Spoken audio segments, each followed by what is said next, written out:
you should note that there is an exit to the rear and another exit behind me.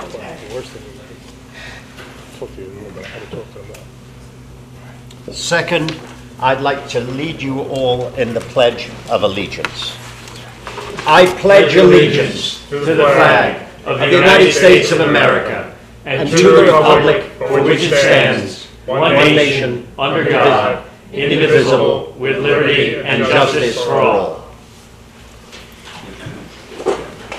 I'd like to vary from the normal order a little tonight, and by inviting Senator Greg Ball to give us an update on the last legislative session. Thank you very much. Thank you. Doing very well. And thank you for the school. You got it. Absolutely. Good to see you. More of that. Let's hope. Okay. We're writing it down. I've just come back from vacation, Greg, and I'm a little short of cash. Me too, Peter. Me too. Well, it's a pleasure to be here, and I'll try to be as brief as possible. And if you have any questions whatsoever, please feel free to ask me any questions. This room is kind of warm. If you feel happy taking your jacket off, I don't want to get in feel trouble. free Okay, to. I can. Okay, good deal. Thanks.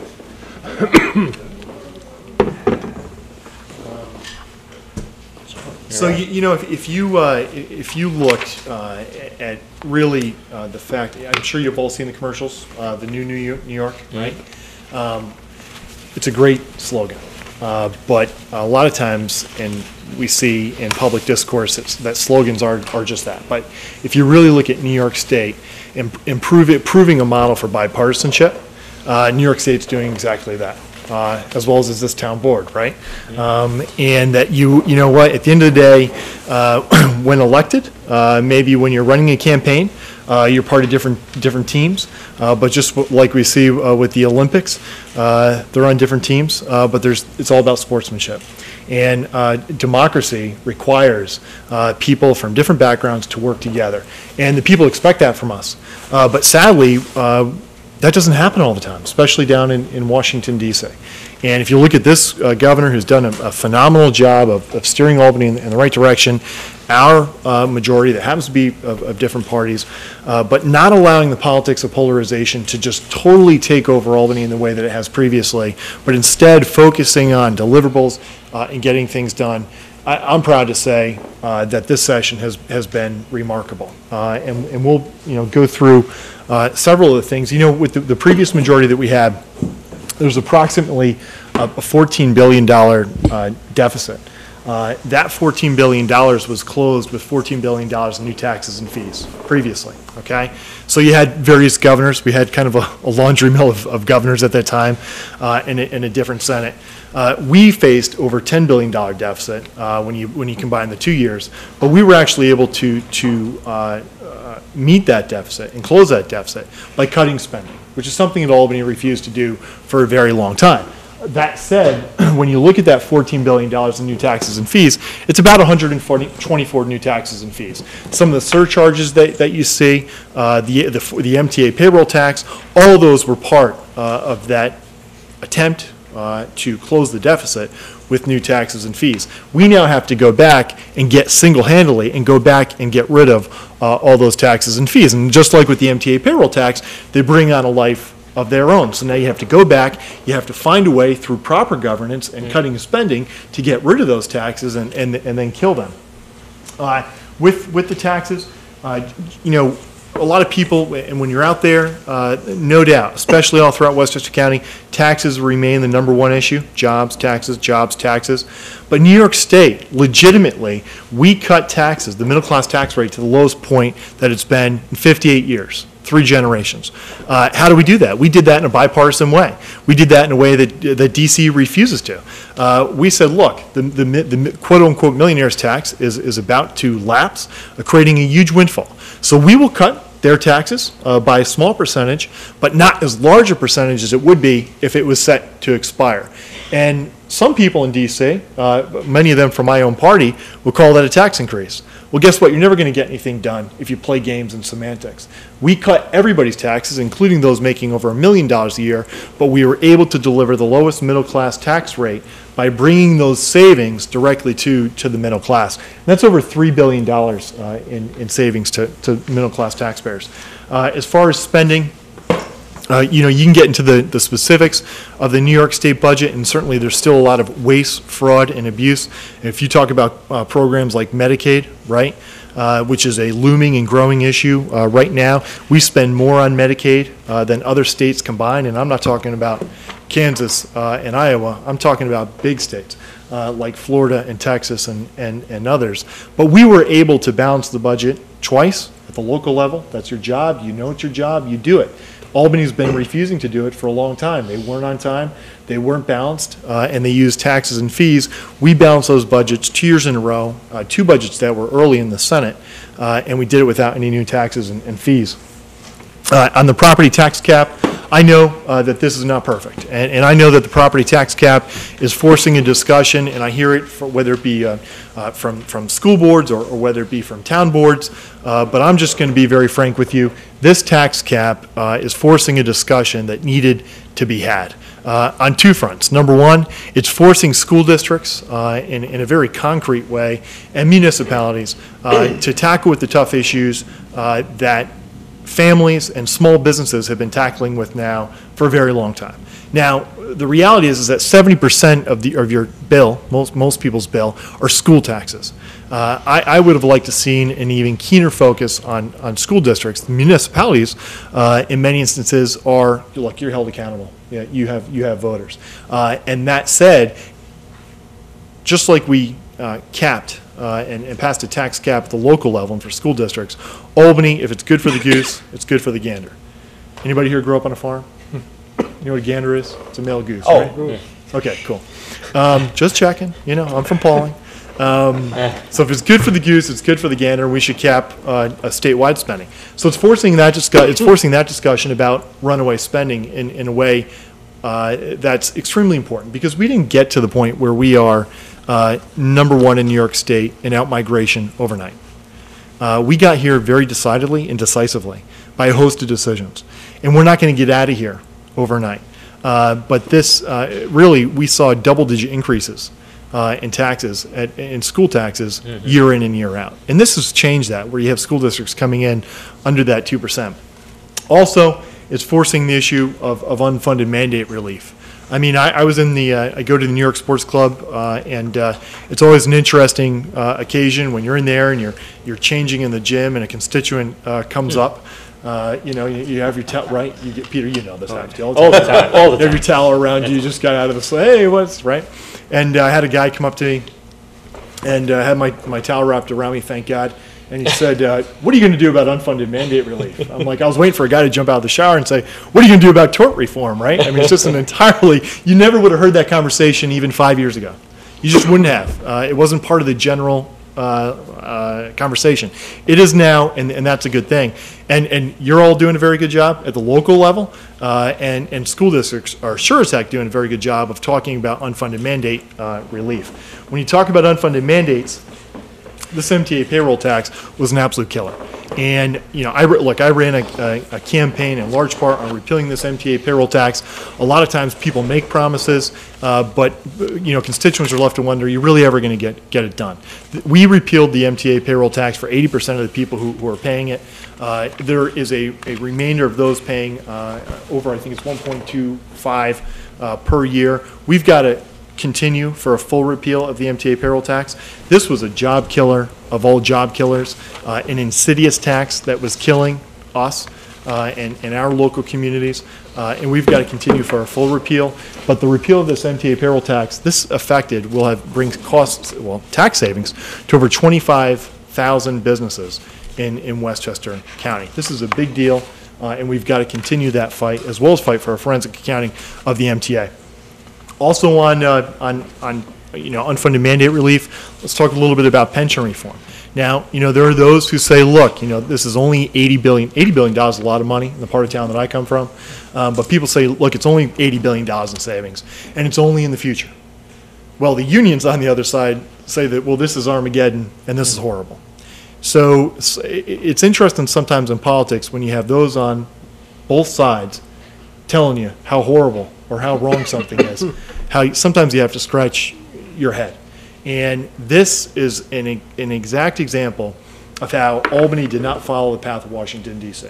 Democrats worked with Republicans, took heat from both sides, and made a very measured step in the right direction in $80 billion in savings. So when you add that to the tax cap, you add that to the MTA payroll tax, and in Medicaid, begin to phase Medicaid takeover at the state level, you're seeing real savings, but we need to continue upon that. So you're saying that was a step that was between the two extreme positions in some way? I'm saying that if we allowed those on either the extreme side in the Republican Party or those on the extreme side in the Democratic Party to have their way, nothing would have gotten done.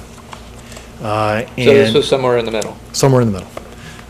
And so, and I know that there are those as Chairman of Homeland Security and as a guy who came from a blue collar family, I question those who view pensions and people's ability to make a living as a complete bane of our existence, and blaming all of our problems on those blue collar folks who are simply,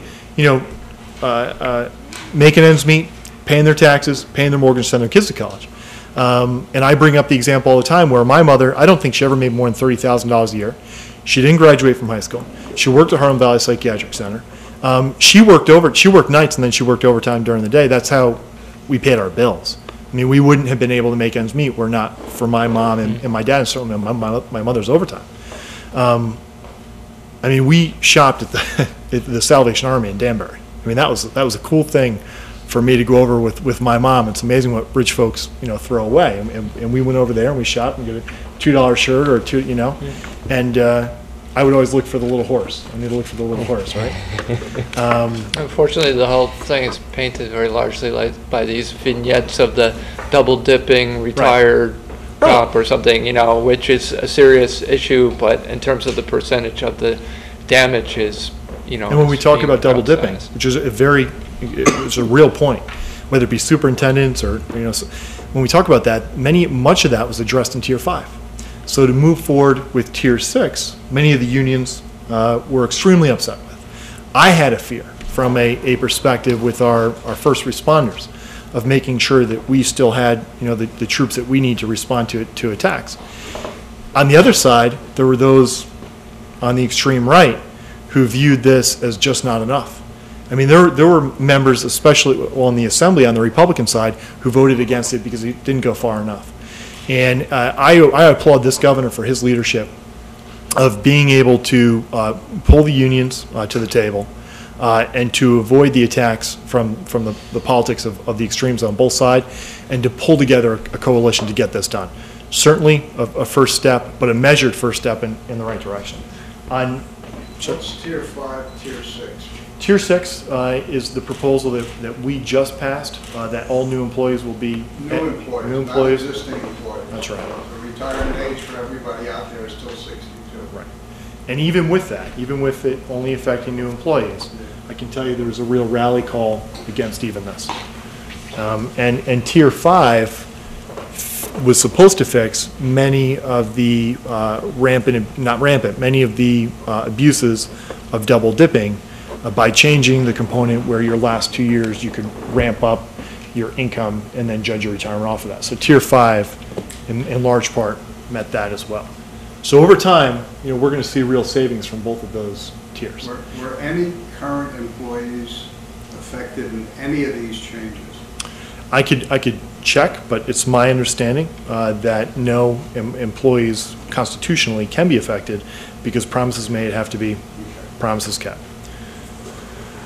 And there were rumors to the contrary on that, but that's on job creation. If you look at the first round of the economic development roundtables that we did for the Hudson Valley, so Westchester, Putnam, Dutchess County, we pulled in over $60 million for various projects. The next round of regional economic development councils moving forward. I'll tell you, if there are businesses locally that need help, to please let us know. Jim and I will help shepherd them through that process. We are very active with various communities to basically build their plan to apply for both state and federal dollars and be ready for those dollars either through infrastructure, transportation projects, or otherwise. We're working with Yorktown right now on that project, and we have two projects, one in a part of my district that's no longer going to be in my district in Dutchess County, and another one that's going to affect both Putnam and Dutchess County. So throughout the district, we're working on these, and we're extremely hopeful that we're going to be able to deliver millions of dollars that will create thousands of jobs in this Senate district. We're happy to partner in any way we can.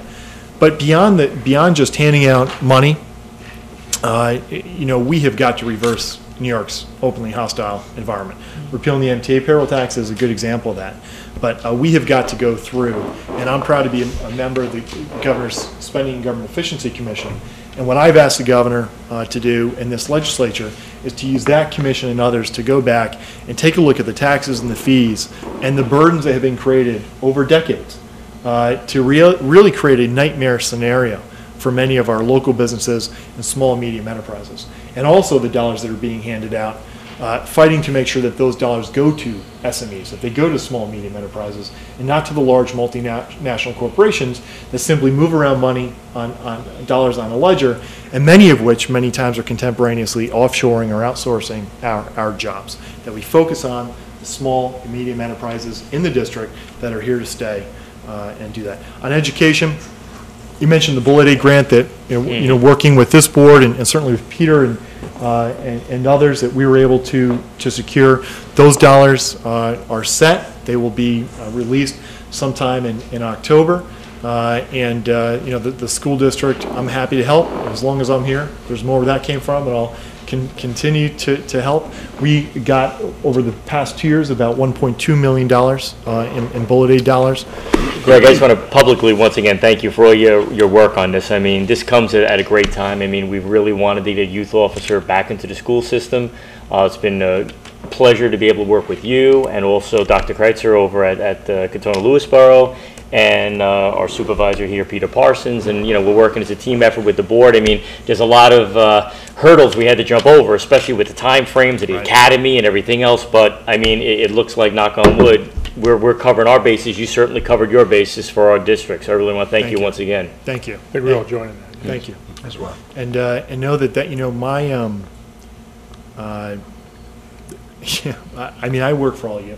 And I hope you know that and you feel that. And my office, we are extremely active in communities. I'll just be frank. As Joe, what does Jim always say? I'm going to shoot straight. I mean, I think like the city Peekskill. I mean, I think I lost Peekskill by 80%. I mean, quite frankly. And they, there are people who say, well, why are you so active in Peekskill? Because when it's one thing to run for office, but when you get elected, it's your job to serve. Mm-hmm. When anybody picks up a phone, when those constituents pick up a phone, whether it be Lewisboro, Pauling, Peekskill, or Somers, to do the best you can, either for that organization, that community. And this is a long-standing relationship. I will always be here for you, and know that we are a resource in every way. And there are other pending grants that are out there, and we're going to continue to work on those capital grants. Don't be shy or timid in any way, because once again, there may be some people in my party who think it's their job that they don't believe in grants. We pay more taxes than nearly any district in the state of New York. Mm-hmm. So I'm going to make sure that we bring back as many of those tax dollars as possible to this district. And any member who snubs their nose at those grants is simply saying, you know what, I'd rather go to vacation for the summer. Some other member can get those grants. Because those grant dollars, if a member doesn't access them, it's not like they're going back to the general fund. They will be picked up by somebody who works harder. So let's continue to work hard. Well, this one especially, because it serves so many, the center of gravity of our area in Lewisboro is really the schools, and being able to get a service through your stewardship into the school is really a signal benefit for the electorate here in Lewisboro, and I think that's a great thing. Thank you. Thanks. Just a, a quick update, on the hydraulic fracturing. This is not done. I know I've taken a little bit of wrath from my party and from the industry on this. We continue to fight for a moratorium on this front, and I know that there are people on both sides who feel very passionately, but no doubt that fracking in other states has created jobs. There's no doubt that there's an increase in economic activity. There are questions to where those jobs, whether they're out-of-state jobs. There are questions to how long that economic activity lasts. But there also is no question that there are severe environmental and health impacts associated with this. This is an industrial process. You're talking about millions of dollars that are pumped, millions of gallons of industrial waste, not water, okay, not magic fluid. This stuff is industrial waste that is pumped beneath the Earth's surface. And any industrial process, do we see on the roller coaster? Kid got hit by a pigeon, right? Stuff happens, okay? It's called a percentage. And when stuff happens, I'll call it stuff because we're on TV. When stuff happens in the Gulf with BP, that was a very small percentage, but stuff happens with an industrial process. And when you're extracting a natural gas component from thousands of feet beneath the Earth's surface, where there's naturally occurring radium, and it's hot and heavy, and you shove a steel shaft down that is manufactured by human beings, sometimes stuff breaks. And my position is, if you're going to allow that to happen, when stuff first, make sure that any travesty whatsoever, we go out of our way to make sure that it does not happen by employing safety standards and environmental standards that have not been in other states, and make sure that you have the manpower and the regulations in place to enforce that. But when they break it, make sure that they fix it and that they're held accountable. I can tell you right now that New York State, at this point, is not prepared, even being on the precipice of this expansion, is not prepared at this point, either with the regulations or the manpower, to protect our environment, private property rights, sportsmen and farmers in this state, and we will continue our fight for a moratorium until that's the case. As far as senior citizens, because I know you may get questions on it, we do have an epic restoration that's going to take place. It's going to take place of January of this up and coming year on the STAR rebate program.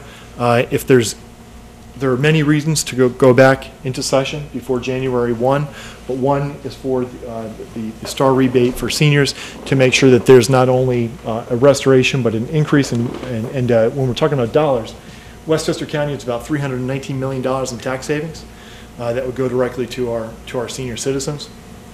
Just so you understand my position on the school tax reform issue, tax cap, good first step. We're going to see some structural realities that need to be addressed. Our school districts next year are going to see a real hit with pensions and healthcare costs that needs to be addressed. So we need to see how, because we all want to make sure that we maintain a solid education system. So we've got to see how this tax cap works its way out. There may be reforms that need to be made. Above and beyond that, I would like to see a freeze for school taxes for seniors to allow them to age in place and stay in their homes. It's not an elimination. It can be means tested, but the very neediest of our seniors, our seniors who are struggling, we have to do everything we can to at least provide the local option to freeze their school taxes at the age of 65. So then when they're 65, they say, okay, this is my bill with all deductions. This is what it will be when I'm 75, 95, God willing, 105, 115, so they can plan. And I think that is what most seniors are asking for. And I always get the question, how are you going to pay for it? Okay, well, how are you going to, every time a senior citizen is taxed out of their home and a young family moves in with a couple of kids, how are you going to pay for that? Because that's what's happening. So how about we allow seniors to stay in their homes, very negligible impact upon our tax base in any sense, and it's the seniors that are silver lining, they're running all the events and volunteering. Allow them to age in place, forget not only from a moral perspective, from an economic perspective, and we will end the vicious cycle of forcing seniors out, having a young family move in, and figure out how we're going to pay, for those cute and cuddly kids. Love them to death. My nephews are the best, but $20,000 a pop, right, or more in this school district. Yeah. I like that. On veterans, Nice. please, We're all in favor of 20. I'll take that. We'll take Yeah, $20,000. What are you at? 30? 28, 28? something like Yeah. that. 29.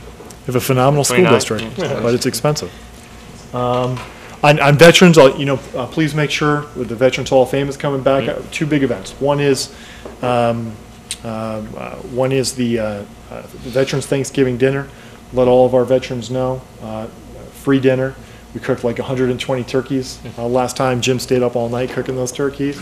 And just kidding. We would have died of food poisoning. But about 120 turkeys. And, we fed about 800 veterans. And then the second round of our Veterans Hall of Fame will be taking place, so we'll be looking for nominations on that front. I'd like to intrude for a second on that note and to say that we plan to nominate Raymond Stone, who lives in this town, to that Hall of Fame. Awesome. He is a veteran of the Second World War. He fought the on the USS Intrepid from the time it was launched to the time it came out of service late in the war because of damage. He survived 5 kamikaze attacks. He was a radar operator. He's the kind of guy I'd like to honor. Awesome. Thank you. Thank you. Awesome. We look forward to that. I'm sorry to intrude. No. It seemed to fit at that That's the moment. best part of my job. That's the best part of my job. And we're still continuing. We have I have a piece of legislation, service-disabled veterans, to our troops who are coming back. If they have a service-connected disability, they have over 2 to 3 times the unemployment rate of regular, civilians. And we have a bill that would provide the same preference to service-disabled owned businesses as minority and women-owned businesses. And this bill actually, under Governor Patterson, was sponsored by 2 minority members via ethnicity, not by party structure. They're actually both Democrats in the majority, and they passed the bill nearly unanimously. And the governor at that time vetoed it, and a veto message that I really can't understand.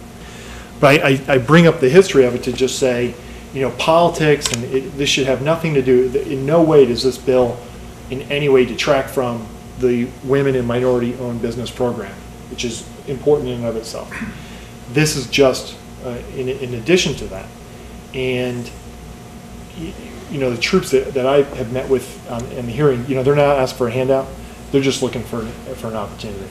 And really, the type of employment that would make them proud, and especially in New York State, this would provide an amazing opportunity for these men and women who are coming back, formerly from Iraq and now Afghanistan and elsewhere, to go on to places like Wall Street and to really provide skill sets that we need. Unfortunately, I passed the bill in the Senate, and it's now held up, and the Assembly has not passed that bill. So we're going to continue to fight in that special session to try to get this done. But anybody who wants to write a letter or call their Assembly people, this is a bill we have to get done. I've been working with Bob Castelli on it. Pretty. So Bob's in favor. He's in favor. He's a sponsor, I think, on the Assembly side, and he's doing a good job. We have to get it to the floor for a vote. On our, we have a Women and Families Advisory Council. Hannah's Law, we also passed in the Senate. This is a big proponent of Hannah's Law. We've been taking on the insurance companies on a number of fronts, but there's a little girl in Yorktown who has eosinophilic disease, which literally took me like 2 years to pronounce. It's eosinophilic, and she basically, cute little girl, tough little girl. Her body rejects food as a pathogen. So if she eats anything, she has a horrible reaction. And she needs life-sustaining formula, okay? This formula, now Hannah's not the only little girl affected by this. They're not, if it's not tens of thousands, there are thousands in New York State. Small enough that the insurance company should do the right thing, big enough that we need to make sure that's taken care of. So this formula costs many families, including the Devanes, over $2,000 a month, approximately. So the insurance company refused to cover. When they finally said, well, we'll cover it. This is to pull the story together. We'll cover it, but we need you to put a feeding tube in your daughter. Mm-hmm. So some pencil neck bureaucrat told this family. Now this is a great little girl. She plays soccer. outside of this one illness, to think that they would try to hurt our quality of life by doing that.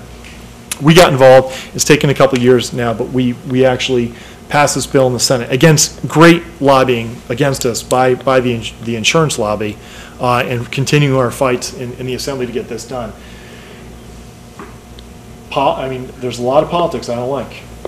And this is when you start digging into the fact that I don't care, Republican, Democrat, both parties are corrupted, and they're corrupted at the highest levels by whoever has the most money.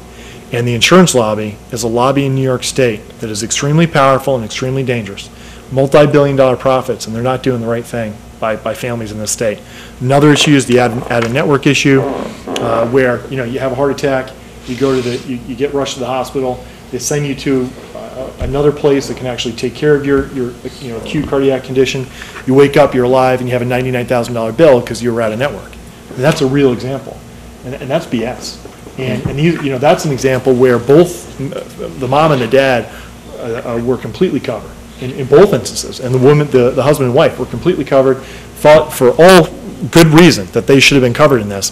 One, their daughter's not getting covered. The other, the husband wakes up and they have a $99,000 bill. And we have a piece of legislation on that we passed in the Senate, but the insurance lobby has tried to kill in the Assembly as well. Also on grants, it says here $50,000 for My Sister's Place. I'm sure you're all familiar with My Sister's Place. It's $100,000 because there was $50,000 from last year that we delivered.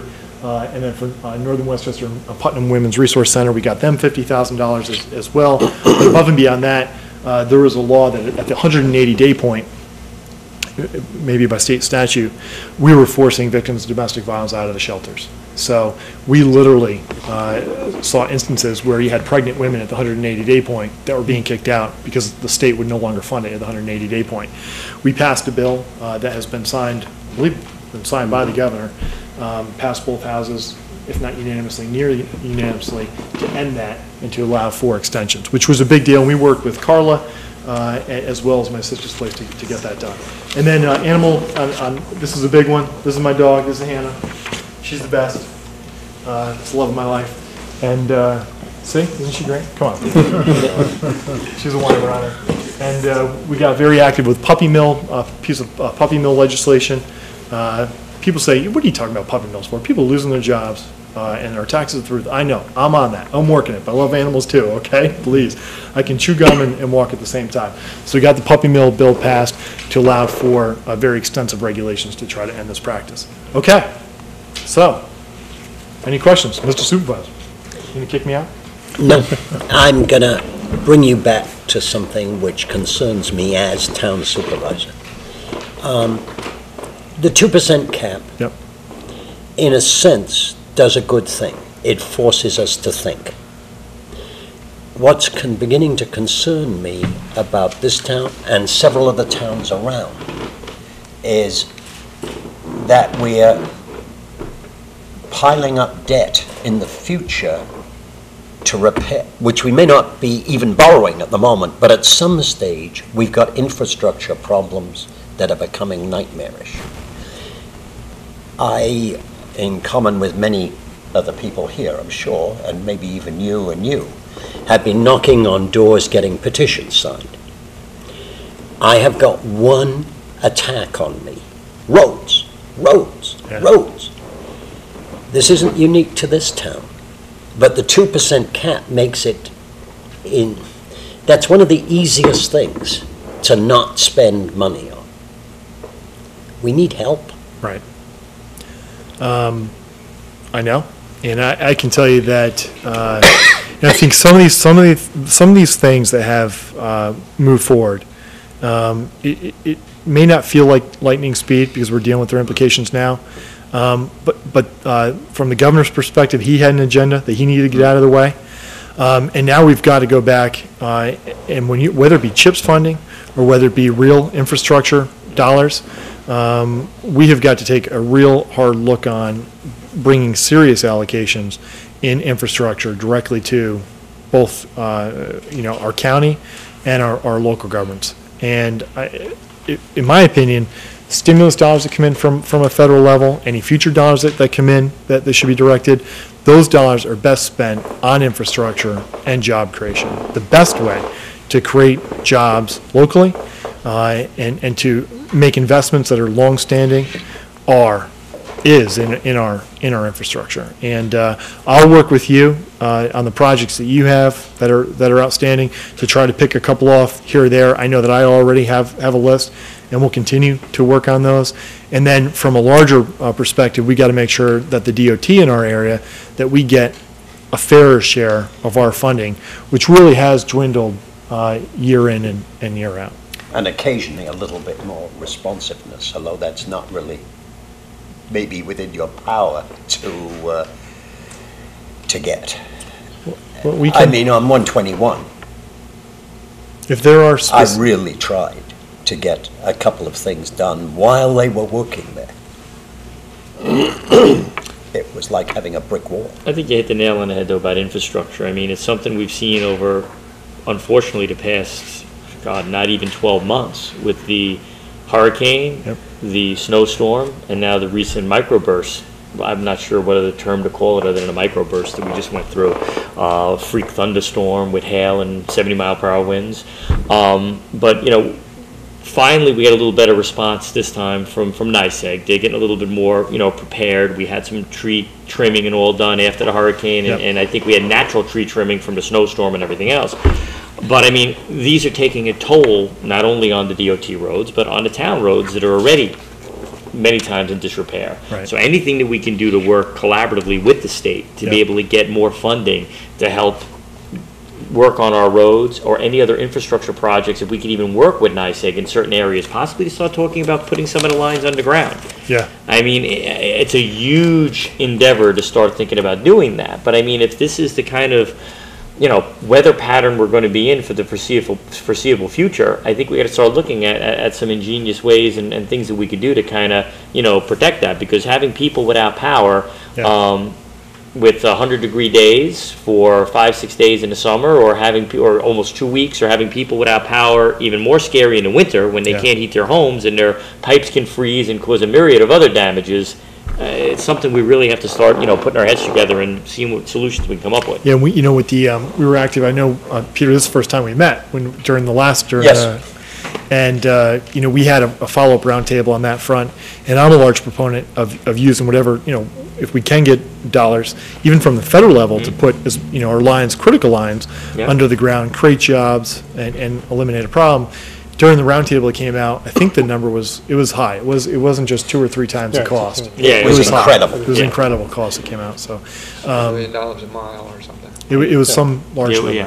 But you're right, and I think especially, of course, in new areas, and then in critical areas, we should be doing I mean, that. I when, think- when you're out there and you're tearing up a road too, I mean, Yep. it's sad to say, but you've got the machinery, you know, you got to kind of have collaborative effort here.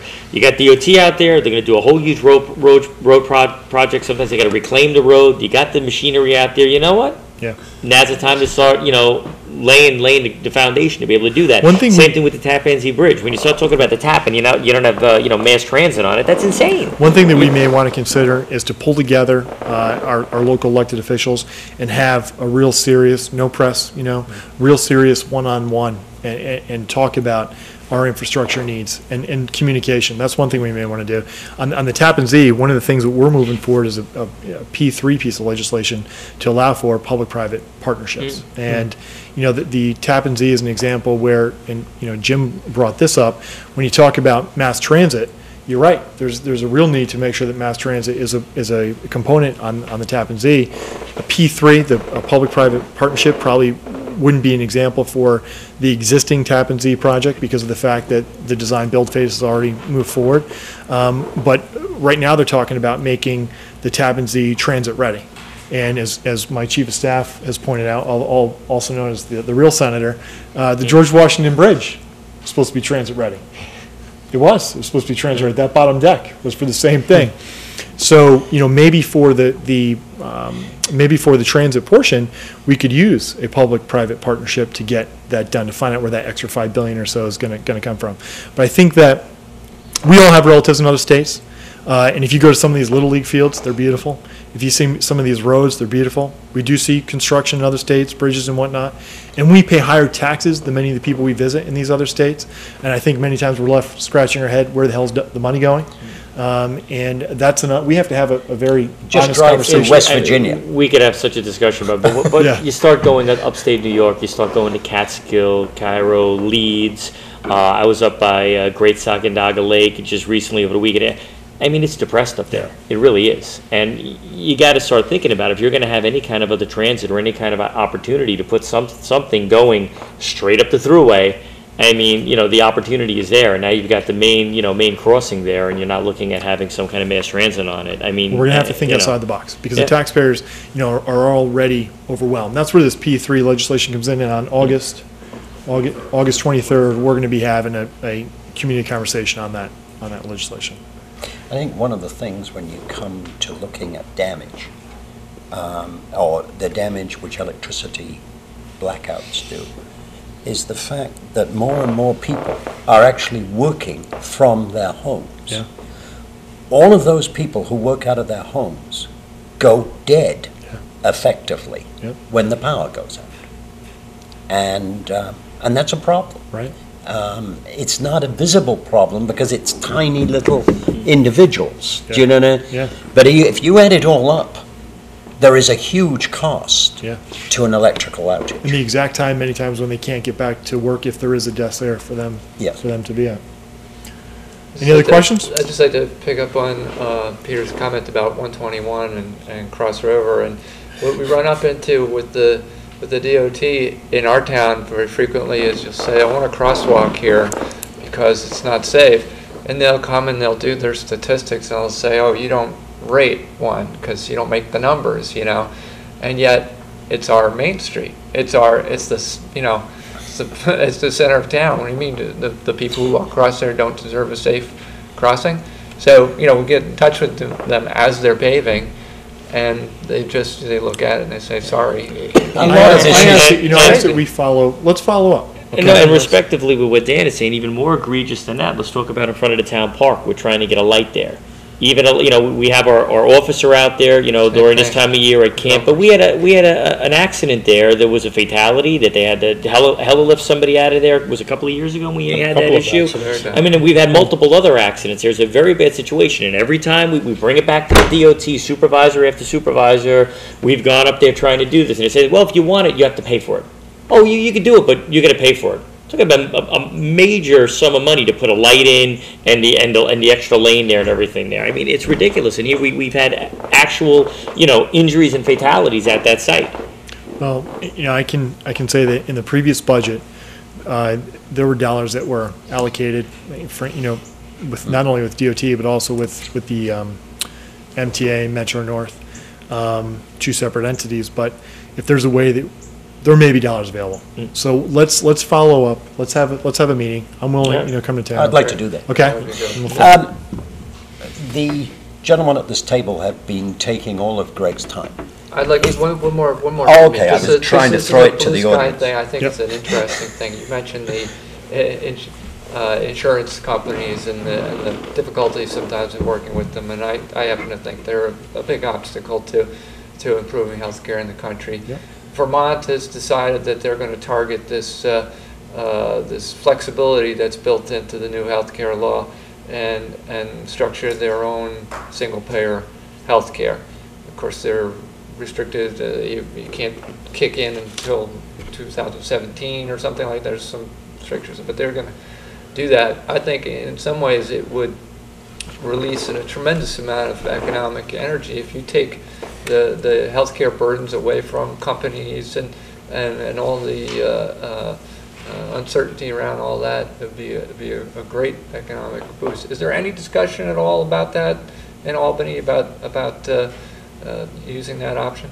Because New York is certainly big enough bulk-wise to do it. I haven't heard it, anything like that would probably be dealt with during a special session. The governor moved forward rather aggressively to move forward with the initial health exchange. Yeah, which everybody, even Vermont, has to do anyway because they can't execute this for some years. Back to the Medicaid issue, I think that in New York State, we should be extremely careful of even expanding upon what right now is a huge state program with enormous levels of waste, fraud, and abuse right now. So the promise of further dollars to expand that Medicaid program when we haven't solved the initial framework. Maybe it's an opportunity to kill two birds with one stone. We've got to do it. And every campaign people talk about, it's either 8 to 12 billion dollars that they talk about in possible waste, fraud, and abuse, but then it seems that they forget about that. And some of it is part of a larger, tougher discussion, the fact that some of the Medicaid program itself is a bells and whistles program. It's the Mercedes-Benz of all programs. And there are middle-class entitlements attached to our Medicaid program in a way that other states don't have. And it actually actively and aggressively and fairly addressing those issues may come at a political cost. What I would love to see, and I don't know if it's possible, is for you to take 2 or 3 counties, different counties, and try different means of addressing it in each county. In other words, what a marketer would call a test market. Yeah. And we're to see what actually happens. Because everybody is so scared of changes with that huge amount of money. Yeah. That you are bound to meet huge opposition to almost anything you try to do.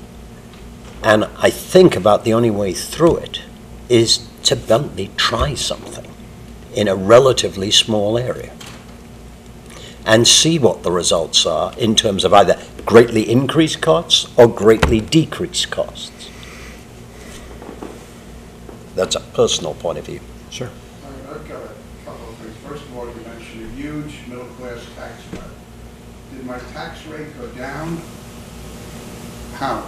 Your tax rate, I'd have to know your income, and I can get it to you. Well, We can did follow. But everybody's rate your go down percentage, 1%, yes, your 2%? percentage actually went down by the brackets, and we, For the tax cut. Oh, okay. Yeah. All the brackets went down? all the brackets went down. Okay, that's Yep. super. Like 45. Which is an actual, because a lot of times people talk about, well, it didn't, it was meant to increase, but it didn't increase as much as it was meant to increase.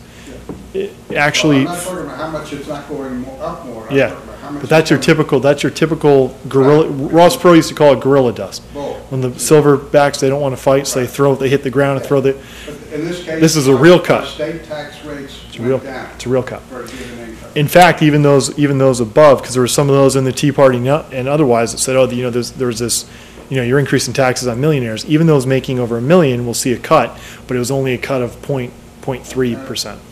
Well, before this Governor Cuomo came on, his dad was governor. And there used to be a program on the radio on Thursday nights where you would talk to the governor, talk to the mayor of New York, different people. And there was a phone call that came in from a gentleman who had bid on the I Love New York program. And he didn't get it. And he said, I live here in the Hudson Valley, my costs were bare down to nothing. You awarded it to a company in Pennsylvania because they were lower. And that was back in the 80s. Hopefully we are making things simpler for business and getting rid of some of the things that separate us from all the other states. We've been losing population. A lot of seniors move out, and when they move out, somebody new comes in with 2 or 3 kids and loads the school system even more for that piece of property. You mentioned the cost in the school district. I think it's somewhere close to $30,000 a year. I live in Pound Ridge. Fox Lane is at that same level, and then I see a report that Ridgefield is about $16,000 a kid. Now, hopefully we've got better programs and so on, but almost double. Something is wacky somewhere. I would like to see 2 things. One, we've been talking about getting money back here. I haven't heard anything today on how this state is going to collect less money so that we can keep the taxes down. And secondly, I would like to see transparency by making all public contracts public. If we would have done this 30 years ago, we would not have had these contracts where public employees can add their overtime and load it for the last year to inflate the benefits, because that was never the intent, I don't think. And by making them public, the legislature is not paying the bills, we are paying the bills. We should be able to see what's in the contracts that the people we empower to negotiate with, what they are. Because this Which is contracts, out of curiosity? every contract, whether it's a road contract with a Okay. construction company. I'm in Connecticut a lot. I go up and down the Merritt, and there is one of these wonderful program things on the Merritt. It's been there for 3 years. I'll see 30 pieces of equipment there and about 6 guys working. Now, I don't know whether that contract has a rental figure in there for every piece of equipment, in which case somebody is making a hell of a lot of money without doing any work. You know, I don't know how these things are built, but if they were public, somewhere there would be somebody looking at it and pointing out the most grievous problems, which is very hard They are, for... but they are public. I'm just because I work for the county. They're all foilable. You can't have a non-public contract. It's all part of the process. We were talking education. Is the contract for the teachers public that I can get on the internet? Yes, and see very the much so. details? Yeah. Okay. All right. Yeah.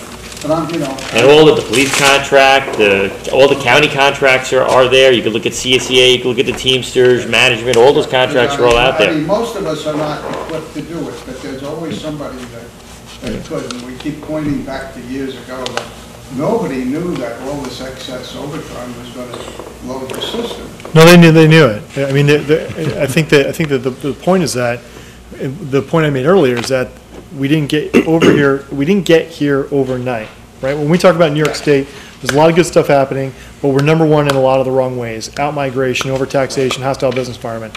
We did not get there haphazardly. We didn't stumble into it. The legislature, year in and year out, gave giveaways that we could afford when times were good, and very few people paid attention. And now that times are bad, it's absolutely obvious that we can't afford it, and everybody's left pointing fingers. But just to follow up on the point that you just made, the reforms that we made now in 2 years after 30 years of giveaways, we've got to make sure they continue, and that when times become good again, because they're going to, that we don't give away the store, years down. Rhode Island voided a contract. Another city in California has got every city employee paid at minimum wage right now because they're totally bankrupt. We've got cities across the country that are in deep doo-doo. And there isn't going to be a ton of money flowing. There just isn't. Yes, but to be fair to New York State, tax returns are going to be down because Wall Street's not making much. There's not a lot of capital gains from people. Sorry. to be fair to New York State, it is not in danger of going bankrupt. And most of the towns in New York State are not in danger You're right. of going You're bankrupt. absolutely right. I mean, California has forced this situation on itself. You may like it, you may not like it, but they have brought it about of their own free will via referenda. And Rhode Island is right next door. Yeah. So we're not, it's not just, Yeah. but there are situations around the country, and you're right. But I don't know why the taxes here in New York, school taxes are almost double what they are comparable towns in Connecticut. And I'm not, maybe the education process is better here than there. Can we justify the double? I don't know. And upstate New York, they're not paying $28,000, $30,000 a child, I'm sure. And maybe they're being really shortchanged, I don't know. Wasn't that supposed to be the Regents program? But for whatever it is. In the lottery. There are a lot of things that happen. Also, when we find a problem, it takes us forever. New York Times, an article 2008 that every engineer on the Long Island Railroad was retiring on disability, including the head of the union. Now in 2012, they are making arrests. Took 4 years for this to happen. In the meantime, they just keep collecting. It's money. not Thank an you, easy- sir. All right. No, just say, it's not an easy road. I mean, I'm a union employee too. I work for the county, and I'm a Teamster. And they just finally, I got to give the Teamsters a lot of credit, they finally did negotiate a contract with the county executive, and now I pay for my benefits. And I pay a certain percentage for my benefits, and any new hire is actually going to pay, I think they pay 20% into their Okay. benefits. So it's a step in the right direction, where the CSEA won't even hear of it. It's the same thing that, what's going on with the state employees. I mean, look, for many, many years, the state employees and the county employees, I agree with Greg. I mean, my father retired from the city of Yonkers. They were grossly underpaid for the job that they did. But you know what? Over the years, we've caught up. I've got a lot of people that work for me that make a decent amount of money. And you know what? It's time to realize that the state is not going to be able to support those retirement systems. So I've been with the county almost 20 years now. 20 years ago when I started, we did have, I think it's called a 457 plan. It was a deferred compensation plan. The county doesn't give any money to it, but I can put pre-tax money into that plan. It's like a public sector 401k. All right, it's a public version of a Like 401k. But I also have my How retirement. is it compared to private industry? Do you have a pension today? I am in the pension. I will get a pension. Okay. I will get a In pension. most of private industry today, they are 401k. Mm-hmm. And I'm not saying that people shouldn't have pensions. I was fortunate enough to retire before the pension stopped. I'd go along. But my pension was about a third of my salary. Mm-hmm. And I read in the papers all the time, retiring at 55 with 80% pension. I mean, around Those the tier country. ones, tier one is gone, tier two, I'm tier four, and I started 20 years ago. Now you've got tier, and it's different. Your tier for retirement for the state is different than depending on what municipality you work for too, because then there's other. Is it fair to the taxpayer? That's my point. I would like to also make another suggestion. There are some jobs that you can't do till you're 65. Probably a fireman is one of them, just because of the physical attributes. But and possibly some of the work on construction. But there are other jobs in the town. And rather than hiring somebody out on the street, have these open up, make the retirement age like business 65. I retired before that, but it was discounted because I retired before that. So if somebody wants to retire at 50, maybe that's the minimum grade. If they retire at 55, they get a bigger percentage of it. If they decide to take another job in the town to continue to build it, it could build. Thank you, sir, for your contribution, but I would like to give somebody else in the room Thank you, I appreciate the time. a chance to talk. Is there anybody else who would like to join the discussion? Okay. In that case, Greg, Thank you very much much. Thank for your you. time. Thank you, sir. Thank you, Greg. Thank you very much. Appreciate you coming back. Thanks. No, it's over. No, you're right. Okay. But it's no,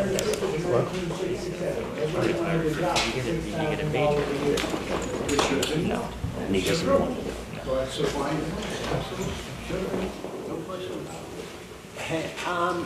I'm now going to go to a much-delayed public comment period.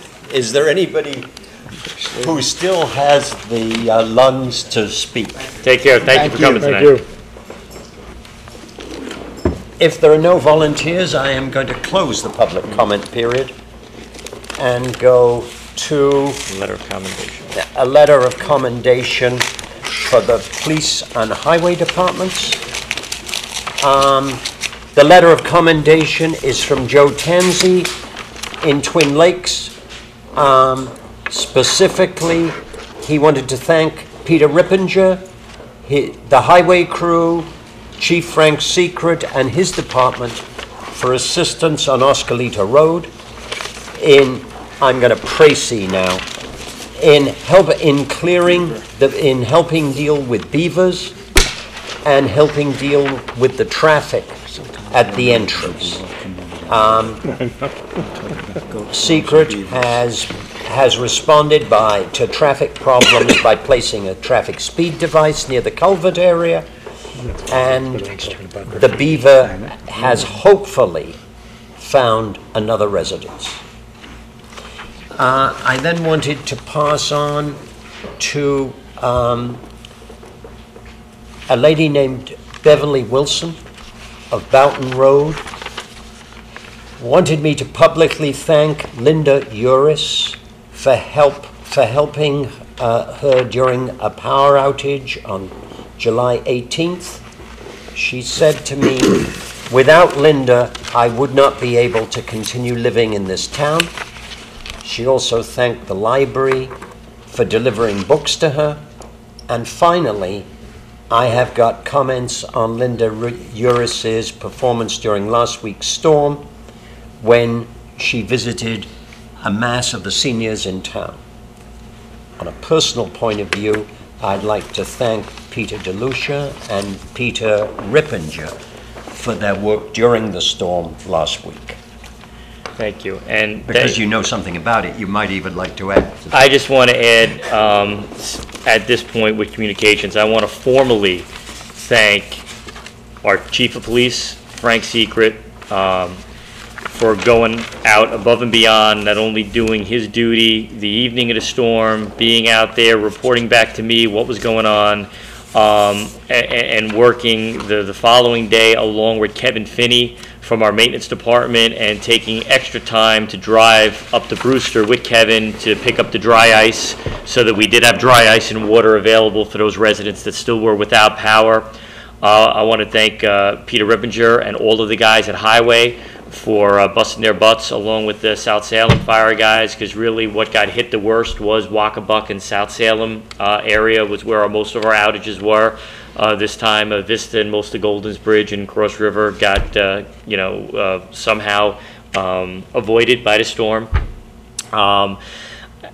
Parks Department, Linda Uris, once again, going out there. I made the call, and I knew I didn't have to worry about the seniors. Linda was going to go out there along with Dana and get everything coordinated.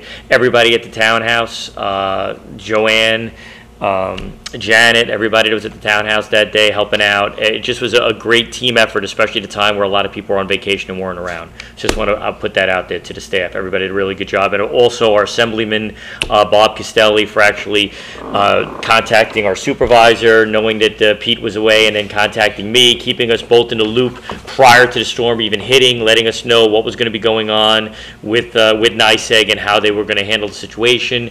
And also, I got to thank our news outlets, both the Ledger and the Daily, the Lewisboro Voice, for contacting me so we could update and get things out as much as possible, even though people may not have those avenues without power.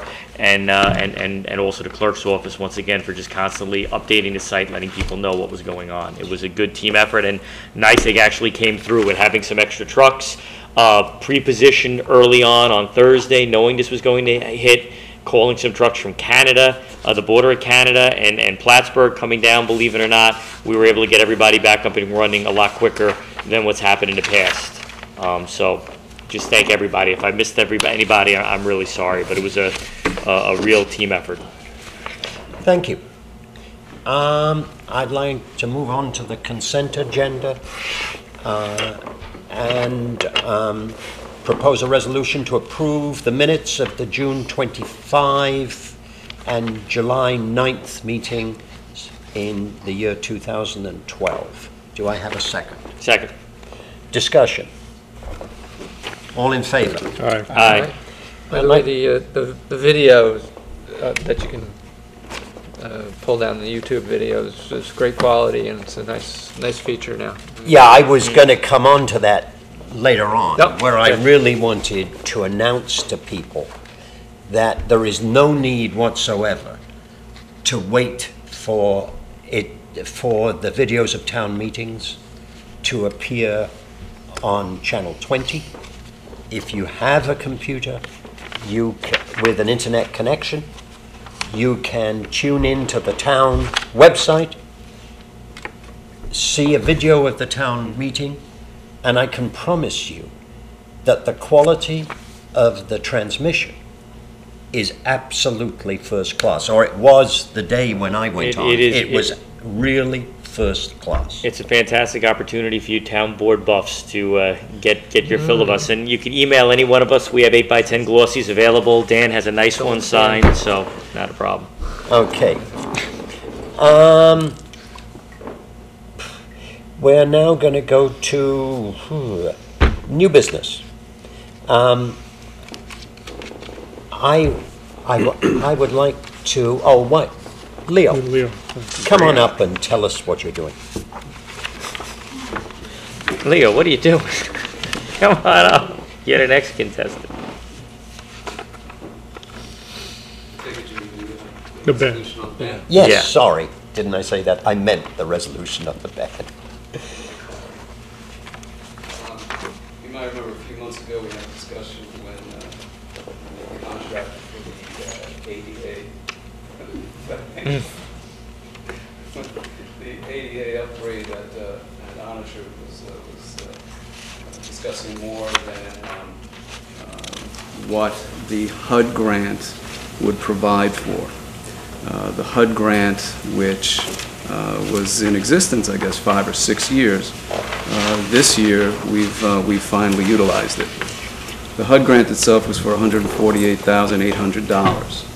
The contractor's proposal was for $296,570. That was the low bid we finally. Yes. That was the low after bid. all that bidding process. The differential was, well, the bid was agreed upon. The differential was, the discussion was that the differential will be funded by a ban. The differential is approximately $240,000, something like that. No, I'm sorry, $150,000. 148,149. Yeah. The other component of the resolution is for the funding of water purification and paving projects that are considered required for this year. Joel may have more to say about that if asked, the supervisor as well. The combination of the two is about $210,000. We put a resolution together for today's meeting because if we are to pay the contractor with borrowed funds, we need to have a resolution in place authorizing us for that ban. We don't have to borrow the funds, but we need to have a resolution in place in order to pay the contractor with borrowed funds down the road. The contractor has submitted another bill which would be paid next week. Next week's payment would be paid by town funds because we've already fully exhausted the HUD grant. And so that's why it needs to be put in place today and approved today. I'd like to incidentally thank Leo for managing the finances on Honor Tree so that the whole of the $148,000 has now been drawn down and received by the town. Perfect. That's right. That's right.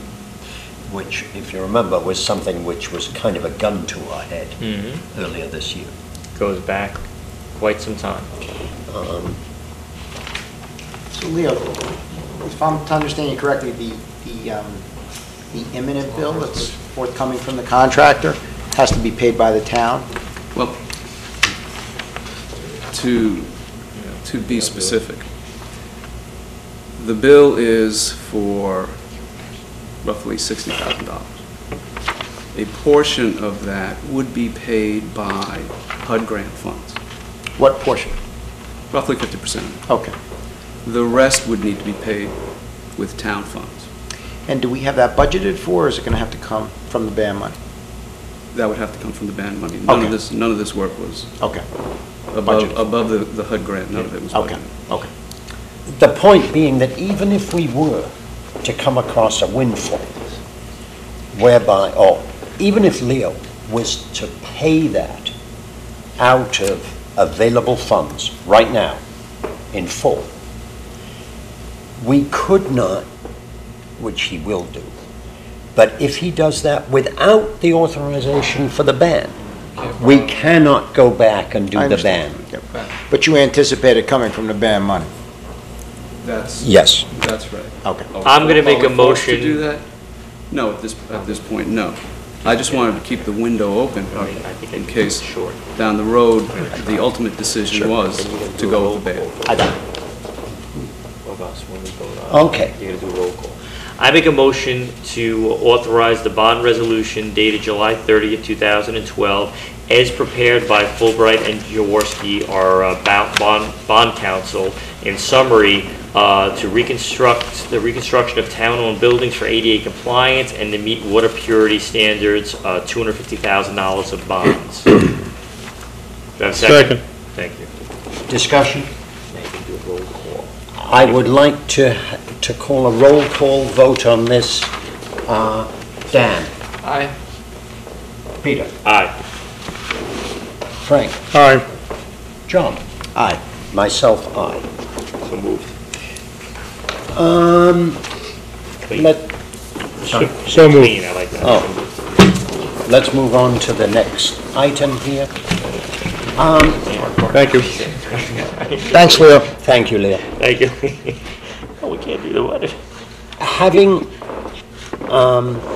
we discussed earlier the outage last week. I have got, when I got back, I only had one significant item on which I received complaints. By significant, I mean an item which appeared on my telephone at least 4 times. That was not about lack of availability. It was about lack of information on availability. Which brings me to the next item on the agenda. Golden's Bridge, some time ago, came up with a proposal to put put up a sign outside its firehouse, which would be an LED lit sign, would be larger than the allowable signs in town, and would be very similar to signs being used in Cold Spring, Somers, and other fire districts around here. I have seen these signs. I do not feel they are that obtrusive, and because they're LED signs which can be operated on minimal power, they would remain lit during an emergency because the firehouses, Golden's Bridge included, have generators with which they can ensure that it's there. In addition, what is on the sign can be updated on a computer quickly, easily, and fast. I believe this is a big step towards improving communications in town. I would like to consider changes to the ordinance on signs which would allow 4 places in this town to erect such signs: the 3 firehouses and the Lewisboro Ambulance Corps. I know that Golden's Bridge very much wants to do this and actually has the funds in hand to do it. I know that Vista wants to do it. I am not sure if they have the funds in hand to do it. I haven't heard specifically from South Salem or LVAC, but I would like them to have this with the same ability. And if we were to change the sign law, I would encourage them to follow the example of Golden's Bridge. After going through 3 of these emergencies now, with the difficulty of getting information out because of the loss of power, to have that on the roadway there giving information, pertinent information, is something that would have come in very handy for people to know that that firehouse is open, it has ice, this is what's going on. You could go to the next firehouse, the outage information. I mean, it's so imperative to have that. And I know that Frank Kelly, Councilman Kelly, when he worked with all his work he's done on the Emergency Management Committee, communication, right, Frank? Yes, that's the top issue that we found in the after-action report, and it's continuously a problem, certainly in a place where we don't have a center where information can be distributed, and in a time of electrical outage, it's very difficult for the people to get information, and that was one of the critiques during all of the storms, and the critiques by all the emergency management personnel after the storms, is that there needs to be some kind of centralized place where we can periodically give updates. I would only amend your proposal to say that we should have the option, should we wish to do the same thing, in terms of getting an electronic board to disseminate information in times of crisis. So that would At the townhouse? At the town, or wherever we deem. Wherever we deem. Wherever we deem the emergency operations center to be, or the townhouse, or as we. It may be. I agree. I agree with the councilman. I think if we have that opportunity, I mean, if we can get some grant money available, or whatever it is, if we could purchase some kind of mobile sign, I mean, it might be something where over town park. or town park or Cross River, right at the crossroads there of 121 and 35. We could put something up there. I mean, those are consistent with spots the where people management get plan. information. Consistent with the management plan.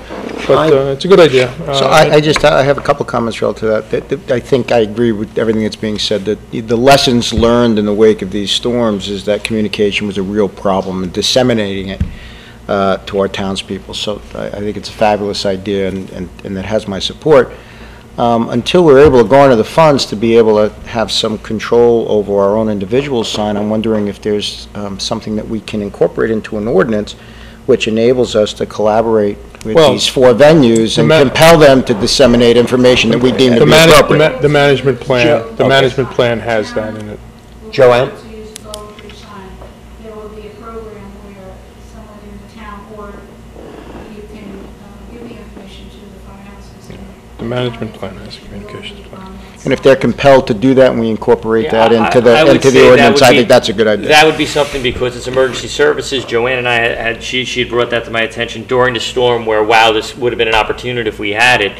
Whereas remotely, we would be able to do that, contact them to put it on the sign. So that would be something we put in the ordinance, anywhere the emergency That's my signs. point. That's my point. We would be able to, because we would be, once again, in the plan, either the supervisor or myself, whoever, is taking a lead, would be giving that information we're getting from NICEAG, giving that information out. So dry ice is available, we're gonna be picking up, so it could be right in the sign, 3 o'clock, dry ice will be available at this house end, Vista, Townhouse, South Salem, LVAC. And that's what you wanna have that. The emergency management plan has a communications annex, and that's how that information would get out in an emergency situation. But there would be, again, periodic updates, which are very important, that they'd be periodically updated and disseminated to the points were previously written into the plan, which frankly weren't followed last time, was getting information out to radio stations and TV stations. So, we'll do that. It's a learning process, so we'll do it as we go along. I would like to actually thank Golden's Bridge for all the work they've done on this, particularly you, Joanne, your husband, Simoncini. Joe Simoncini. And Ed Brancardi. Senior. Yeah, I'm not trying to exclude Junior, but the guys that did the work. It has become obvious, however, that there is no way of stretching the existing town code so that Golden's Bridge Fire Department can get approval from either the ZBA or ACOG. If I could just jump in, there's a couple of points you can clarify before we set the public hearing. Is it going to be everything but the side? Right now, how the code is worded is that the ZBA has jurisdiction over the size of a sign. Okay, so you need a variance from a size, you go to the ZBA. What ACOG does is approves the sign itself, and they have the ability, upon application of the applicant, to waive or modify any provision of the sign ordinance. So they can grant any waivers to allow any type of sign to exist. Understandably, the board wants to put in place exemptions that make it quicker and don't make them jump through that hoop. Basically, it's 185-3 to 185-7 that puts forth all the prohibited signs, the permitted signs, the types of signs, flashing lights, things like that. So what I intend to do is put an exemption in each of those categories for emergency service organizations, specifically the 3 firehouses and ambulance corps. And do you think? Let me ask you. Do you think we should just simply specify it? I don't think we're going to get any other emergency service providers within the town in the foreseeable future. I mean, is it better or easier legislative practice to simply say Golden's Bridge, South Salem, or to say, emergency service responders? If you anticipate an expansion of the service organizations, I would say just word it generally emergency service organizations. If you don't anticipate any expansion in any near future, I would say. I would prefer being specific. Just thinking out loud, though, what about the school? Why wouldn't we want the schools as potential Well, mean, they don't have to follow our Yeah. ordinances. They don't, but I No, mean, they can just say, sorry, I'm trying to think of a polite way of saying that. but- Leeway. than yeah, it's others true. do. So the state could, Yes, A lot of I'm just schools do. saying, they do not have to. Right. yeah. School property is not subject to local town zoning in any way. Is So- that a so what fair this would comment? Yeah, do that is, yeah, no. Putting this in place, the only thing they'd have to do is go for size, Right. if there was a size issue. Guys, But I we're would talking like 6 to by make 60, this, mhm. I would It's like fairly this large. to be specific. I don't want some pharmacy in town deciding that they are an emergency supplier of medicines and suddenly putting up a sign like this. I really don't. I'm fine with labeling the organizations, the town, It's mostly a location. South Salem, thing. Golders Bridge, Vista, and LVAC. That makes Yeah. sense. That covers us. So the sign, the actual signs driving are by. 4 feet by 6 feet, is that the idea? I have talked informally with both ACOG and the ZBA, and they are aware of the direction which the town is taking on this. I think it's good. And they are not being in any way obstructive. I think it's good we take the responsibility for this, that way ACARC doesn't have to sort of, Yeah. No, unduly, feel burdened that they're going outside of their normal. I agree, and then range. each application would be different, you know what I mean? Now, Golden's Bridge would, if they did give a variance, the zoning do board, specific this is, makes What? it Let's clear, just do specific simple, and it's, exceptions. and it's a smart direction. It's part of our emergency management planning, so. Leaving the zoning board with the size control prohibits them coming out and putting up a 20 Yes. foot by 20 foot. So we'd like to limit it to the display area of 4 feet by 6 feet, to an overall height not to exceed 7 feet 6 inches, and an overall You've width got not this, to haven't you? exceed. I had that. I had Okay. that. Yeah, that's what I would like it written to.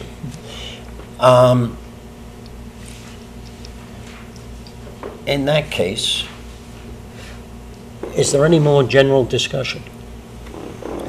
I would, sorry, Dan? No, that's good. I would like to move a resolution that we ask Anthony, the town attorney, to draw up a specific revision to the ordinance, and that we publish it and hold a public hearing on August 13th of this year.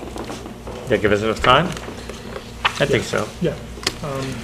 I will admit that I'm moving this as quickly as possible because I do not wish to face a public in the middle of September after a hurricane and admit that I haven't even set this in motion. Yep. That's- Yeah, what's the publishing time? Can we do that? Yeah. The 13th? Yeah. Yep. You said this afternoon we could, so don't change You them. need it 10 days before, and she has to publish 5 days before. Okay. So was that a resolution? That was a Second. resolution, right? Second. Discussion. All in favor? Aye. Thank you, Joe. Thank you, Joanne. Appreciate it. Nice job, Joe. The display area, yeah, it's Take a consistent with this copy. drawing. And would you like to take one for your partner in crime? Thank you. All right, the next item on the agenda is a resolution to approve a bus lease agreement with the Katona Lewisboro School District. This in no way differs from the previous one and is simply, in essence, a renewal.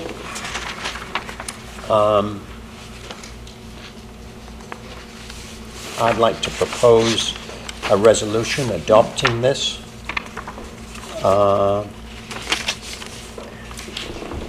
For the school year 2012-2013. Second. Discussion? All in favor? Aye. Thank you. Approval, I think I've got one add-on I need to bring up. Mackin's letter, right? Yeah, Want to knock the claims off? I make a motion to authorize the claims as submitted. Second. discussion. all, Just give me 1 minute. yes, I am. I'm not trying to hurry you on this. I really am not. I know. Yes, I know, and I'm about to bring it up. Yeah, we'll do that second. We'll get rid of the big one. I want to propose it second, separately, if I may. This $5,600 to Tyler Technology, what is that for?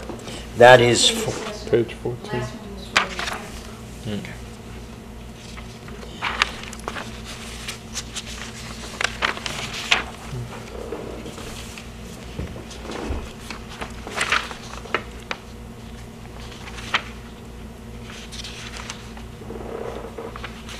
And the black type item for a little over $10,000, that's coming out of the general budget or the highway budget? And what was that for? Which one? It's 31,623, Page 20, page, 22. so a little over $10,000. Page 20, 22? Right. Page 20 is about three. Is that you, Joel? That's either, Joel, is that the On a True repair, or is that the Wakeman, or? It shouldn't be that much, maybe that. It's about 14 times. Because then you had Wakeman, we've done work on Wakeman, finally. oh, there was a lot of pothole work done on Wakeman. Yeah, that could be And it. we were trying to prevent trucks falling off the road. Yeah, because it's order approved by highway, John, that's what that is. Okay. That's all. Well done.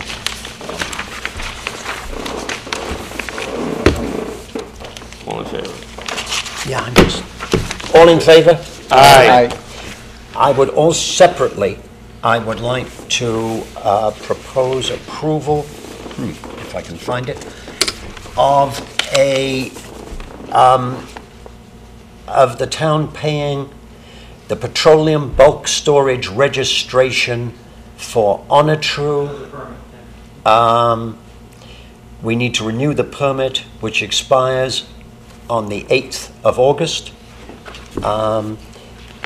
To do that, we owe $920 to the Westchester County Department of Health. It's a 5-year permit. It's a fun.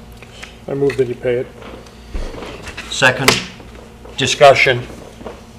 All in favor? Aye. Anthony, can I vote aye on that, or do I have to recuse myself because it's actually, I go, all right, aye. Because you're paying your own Aye. salary, right? Yeah. Sorry. So aye. Just checking.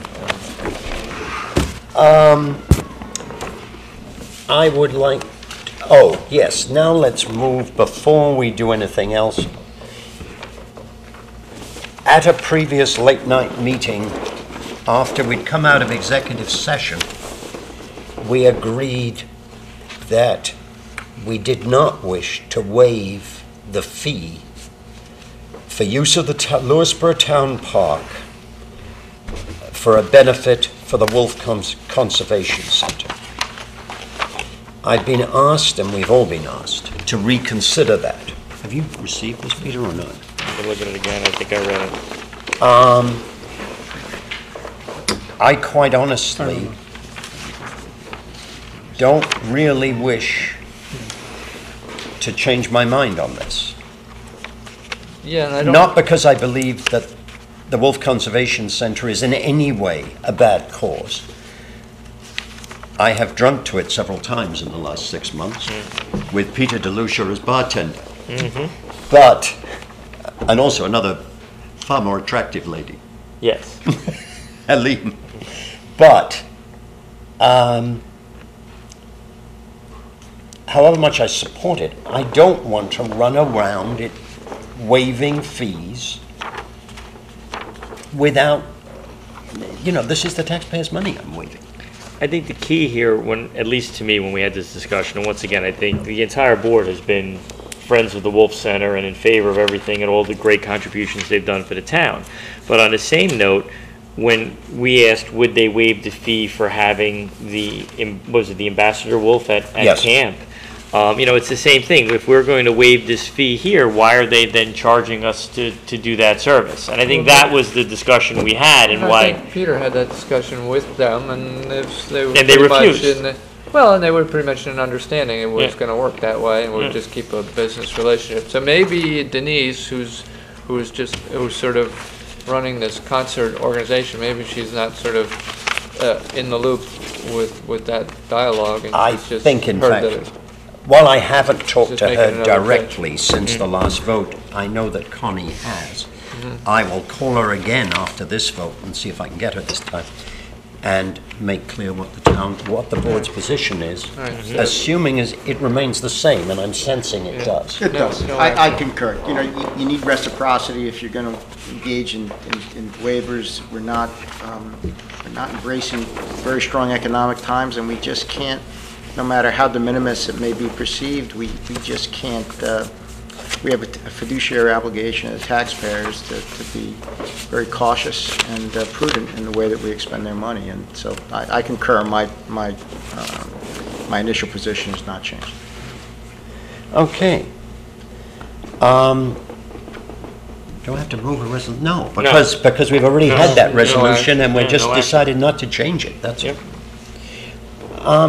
Finally, well, let's poll the board, and I will do it under that. Dan? Nothing big. A couple of weeks ago, we did the hike in Levy with the what do we call yes. it now? With the... OSPAC, not OSAC. Yes. Yeah, and we just noted that there was a large project originally envisioned for the parking lot. That's not happening. But in the meantime, it looks like it would not be a big deal to just put some gravel down for 2, 3, 4 spots in that entrance off of 123. There's room there. It might even just be something that town staff could do, just because people are parking out on 123. It's not a safe situation. Dan, I think that, this has been hanging out there a while. It's an unsafe situation. I agree. I think we had gone through a process about putting a whole parking lot in there. Right. I think that's something that, maybe we can ask Joel to take a look into. If we can do something there that, just quick and dirty. once again, I don't know how we're involved with DOT there, that now if we... The actual entrance itself onto the main road, DOT had some problems with the site distance. That part of the permit was to clear back some of those big trees. Oh, so we couldn't just go in there? I don't know if that's a sanctioned entrance right now. No. I mean, people are going, oh. I Right. mean, Well, I think we let's need quietly try to find out. Yeah, Because, quite let's honestly, just get the parameters. We just first. need to be Yeah. careful on our side, but I think we got to be careful because people are trying to use it and they are stacking their cars up along the road. So I don't think the DOT really likes that either. I think that's creating more of a And hazard. now that people are walking along, there's no shoulder, you're walking Yeah. along the road to get there and everything. So. I will admit All that right, when I let's just reversed figure it my car out after the same hike that Dan is discussing, because there was no way for me to go forward because there were cars in front of me, which meant that the only way I could go out was backwards, and there was no way to turn. It's dangerous as all hell. Sorry, to the camera. It is extremely dangerous to back out onto 123. All right, so let's just try to figure out what the criteria are there. Thank you, Dan, for bringing that up, because I remembered it was very clearly already- at the it's- time, yeah, but it's a had couple forgotten weeks it. ago already. And then the other thing, just to note that you're going to be meeting with the representative from what's called the Energy Improvement Corporation. It's really kind of a spin-off of the whole NWIAC thing, which was piloted in Bedford as a structure to facilitate the PACE finance mechanism, which has finally become available for use in the program. So we're going to get the details on Wednesday about that. Are you going to be with me at 4:30 tomorrow? Certainly. Good. Is that tomorrow? Yes. Okay. Because I'd like that. Okay. I'd like anybody else, but Yeah. Dan understands it better than anybody. Yeah. All right. And so I would feel reassured Good. by his presence. Peter? I think I spent time at the beginning of the meeting thanking everybody for their assistance with the storm. I just want to reiterate that again. Also want to say I'm very excited. Once again, we had Greg Ball here tonight. I'm very excited about the grant that the school district and the town received for it's called the Bullet Grant for the police officer. And it's been great. Peter and I have been in discussions with the superintendent of schools, Dr. Kreitzer, and just happy to say that things are moving forward. and, hopefully keep my fingers crossed that, we're continually able to, leap over these hurdles, timing and everything to be able to get the officer for the school and a patrol officer up and running. So I think good things are in our future with that. So that's about it. Great, moving ahead. Frank? Nothing for the group. John? I'd like to thank Senator Ball for his appearance tonight and those on the board who orchestrated it. The dissemination of information from the top down to local governments is essential for making, decisions that ultimately, I think, are implemented in a way that benefit the whole. So I really enjoyed his presentation, and I thank him for that and the people who are responsible for orchestrating. I have one thing I'd like to add to that. Something which most people are already very well aware of. The South Salem Fire Department's annual parade will be on Wednesday, August the 8th. It will start promptly at 7 p.m. And it's a lot of fun, and it's a way of supporting one of the key volunteer groups in town. And I would encourage everybody to bring their children, and even if not to bring their children, to come out and wave to them and have a good time. Thank you. Yeah, not only the children. Last year, I don't know if you met her also, there was a centurion, a 100-year-old woman who grew up actually in North Salem, and she would take a horse-drawn sled, she remembered in the winter, to Ridgefield to get things and all, and I sat down and I met with her eating a hot dog over there. So yeah, for the young and the old, It's a great time. Cool. Yeah, very cool. It's cool. That said, I would like a motion. I want to make a motion to go into executive session to discuss. Oh, I'm sorry. Well done. Yeah. I would like to announce that the next town board meeting will be on August the 13th, 2012 at 7:30 in the Lewisboro Library. And there will be a work session in the Lewisboro Library on Monday, August 6th, 2012, also at 7:30. So that's August 6th, August 13th, 7:30, both times in the Lewisboro Library. That is it, ladies and gentlemen. So I'd like to move that we we move into executive session. Thank you. Second? In order to discuss, where the hell is it? What I want to discuss is litigation regarding one specific individual. Second. Do I have a second? Yes. Discussion, all in favor? Aye. Thank you.